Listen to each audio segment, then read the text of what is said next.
Hello, everybody, and welcome to the Move with Momentum podcast. I am Bruce. I'm here with John once again for you, just like every week, where we bring you the most exciting topic you can imagine for the week. And I just got off the phone, John, with an agent who shared her story where she was before she joined. This is an agent who's been in the business for 16 years.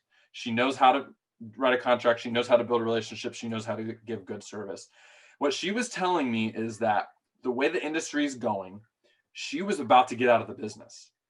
And that's a real shame because someone who has the level of service that she does was so discouraged in the way that the business is going that she was about to get out of it. Like, just throw it all away. All the relationships she's built, all the deals she's done, all the help that she's given to people, she was about to throw it all away.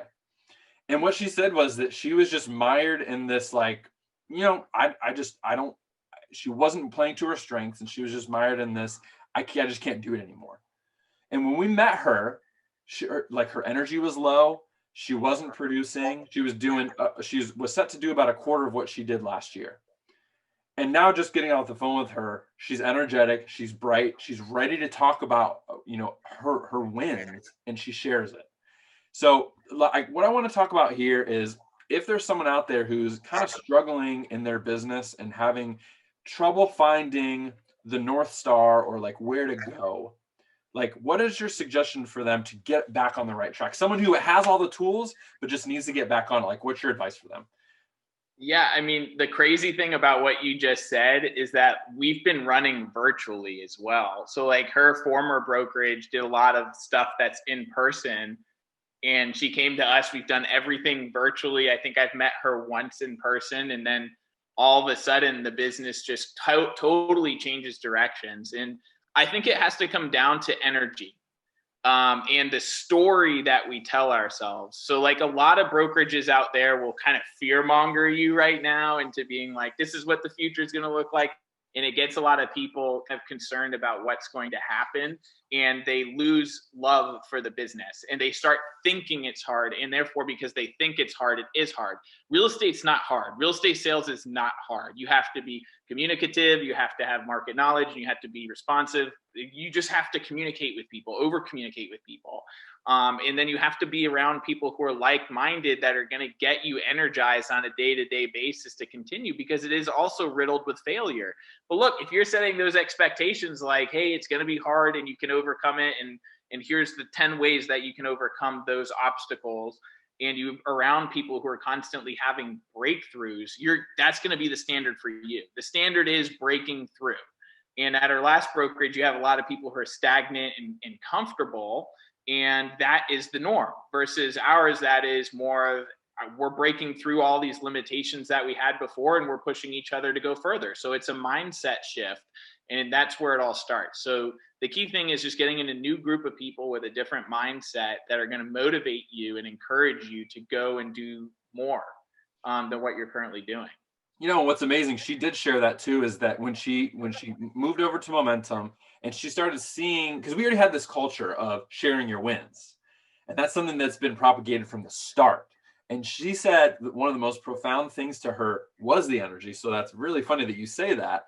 But specifically getting in this tribe of people who are doing big things, and she's looking at someone saying, I just put $90,000 in my bank account this month. Or another one of our agents, I have 5 million pending in the next 30 days. And she's like, I didn't know that this was possible. I didn't know you could have such big goals. And she's like, I didn't know how big to make my goals. So that's my next point is, and what I want to ask you is, how do you decide what goal is too big or too small, or just right?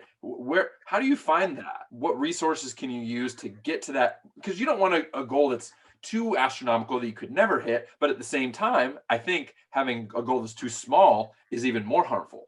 Would you agree?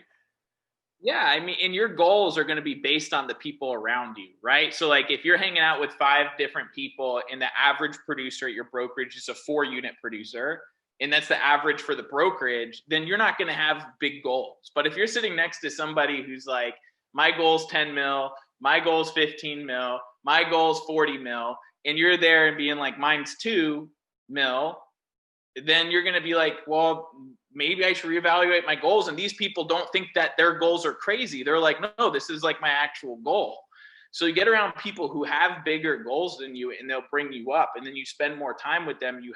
You're in the conversations with them, and you start learning how they think and how they do things, and it's going to pull you up. But the first way that you want to break down your goal is, where do you want to see yourself in 5 years? What do you want to be doing? What do you want your lifestyle to be like? What money do you need to have at that point in time to be able to actually do the lifestyle that you want? And is that money sustainable? And then you have to backtrack into like, who do you have to become to actually be somebody who has that money, that has that type of money? What do you have to do to have those things? And then write out exactly what you want to have. So it's the phrase, the be, do, have, that Jim Rohn always talks about. And so you go out 5 years, you say, here's where I want to be in 5 years. Here's the things I want to be, do, have in 5 years. And then you break it down year by year back until what you are going to accomplish in 1 year, 3 years, and 5 years. And in that 1 year period, what do I need to accomplish in the next year to get on that path for year 2? And then how much is year 2 going to grow? So you have to chunk it down. And then once you get that 1 year, you break that into months. You say, this is what I need to do every single month. And then that month, you need to break it down to weeks. And then the weeks break down to days. And then you can figure out, okay, how many dials do I need to do today to be able to hit my 5-year goal?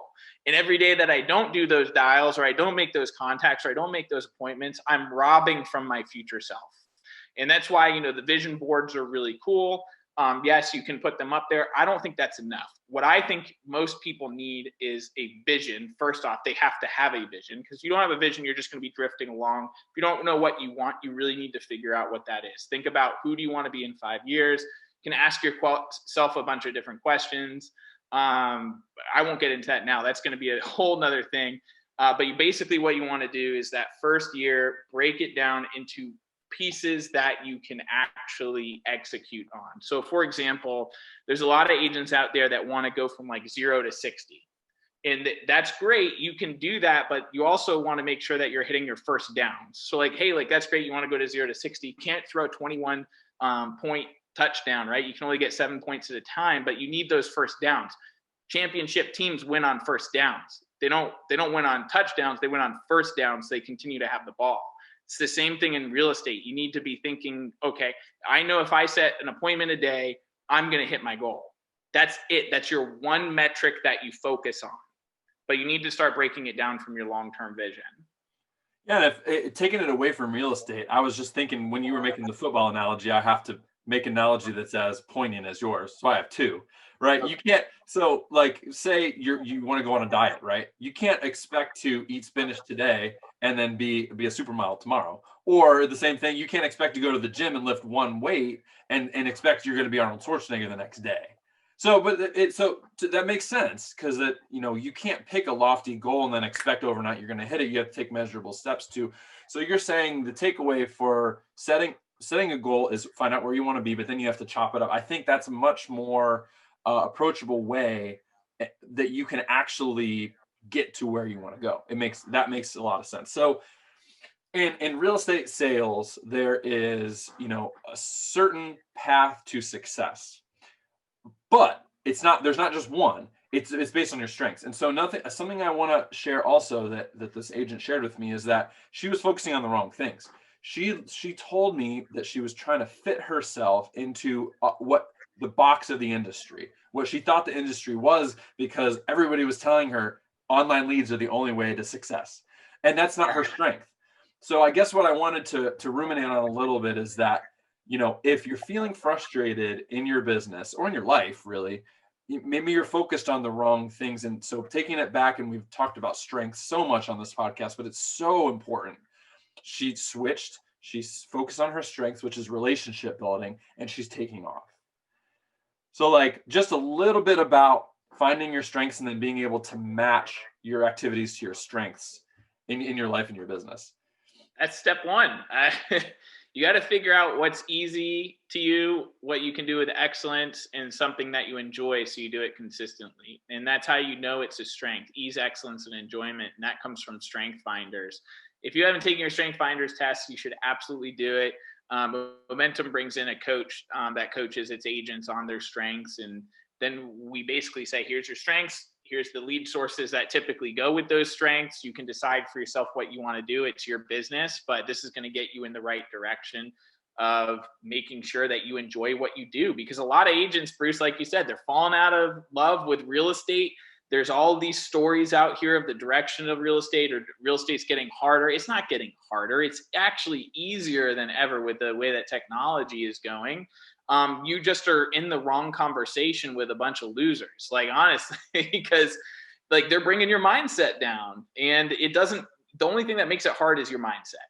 And the people that you surround yourself with goofing off or not taking it as seriously. And everyone at this group in Momentum with the Tribe takes it very seriously. They have big goals. They want to change. They're coming here because they want growth. They want financial wealth building. They want to service the customer at a high level. They want something different, and they see that the energy is absolutely infectious. People are sharing their wins. Things are becoming possible within a 6-month time period. Like, I cannot tell you the number of people that have joined us since March, and in 10 months, 8 months, they're having a complete 180 of their business, where they're like, I was about to go out of business, and now I have so much business, I don't even, I have to hire people to be able to handle this type of volume, because they're making incremental changes every single day to their business. They're not coming in and doing a massive overhaul. They're saying, 1 week I'm going to do this, 1 week I'm going to do that, and get these slow incremental changes that eventually, when you look back, your business is completely different. So we're not asking people, it's not scary either. Nobody's getting judged for where they are in their business model. The only thing that they'll get judged for is if they don't change it now that they have the information that they need to actually succeed. And the cool thing is, these success pods that Momentum put together, you have a little accountability tribe that gets together once a week and reading a book. I think a lot of them are reading books now, and they're communicating and sharing their goals, and they're being held accountable by their peers to hit their goals. And everybody just wants to see each other succeed. And that's something that's totally different that I have not observed at any other brokerage. And look, maybe some people don't want accountability and they don't want to show up. That's okay, right? Because everything's optional. And the people who really want it, you can get it. And that's the cool thing. So you get to pick your level of accountability when you come in. You want extreme accountability, we can do that. You want no accountability, we can do that. But wherever you want to go, it's the role of the brokerage to help support you in getting to your business goal. And we are able to do that. Yeah, and actually, she gave a huge shout out to the Success Pods as one of the sources of her success, and people having a constant conversation with her and holding her accountable to what she said she was doing. So just to really nail this down, and huge shout out to this agent, I'm not going to say her name. The information is going to be coming out. We just made a video. It's awesome. I'm so excited for her. But she said she did 2.2 million between January and September. That's 9 months. And in the 3 months since joining, she's done 2.2, and she's on track to do 10 million in 2021. Holy cow. What she sees is possible now, because that's the standard, Bruce. Like, people are coming in, they're a $2 million, $4 million producer, and they're ending up at the end of the year at 12 mil in a crazy freaking market. I mean, she's seeing it and sees that it's possible, and sees that she can do it too. And there's no difference between her and them, except they have a different mindset. And this is a conversation I want to have with anyone who I've talked to or has yet to talk to us about what's going on at Momentum. And if you don't understand, what's the magic bullet? There's no magic bullet. We just said it's about small incremental changes and picking a goal and surrounding yourself with people that are going to help you get there. Conversation over. That's the success formula in life. And that's what's going on. Like, that's what's happening. There's no magic bullet. So don't you dare call me and say, like, what are you guys doing? And what? No, that's what it is. And there's no proprietary, and like, we're just sharing it freely right now. But our secret technology is what. I forgot about we have an app. That's right. That's really why everyone's having success. But it's our recruiting scheme that will have, because people are becoming millionaires off of our recruiting scheme.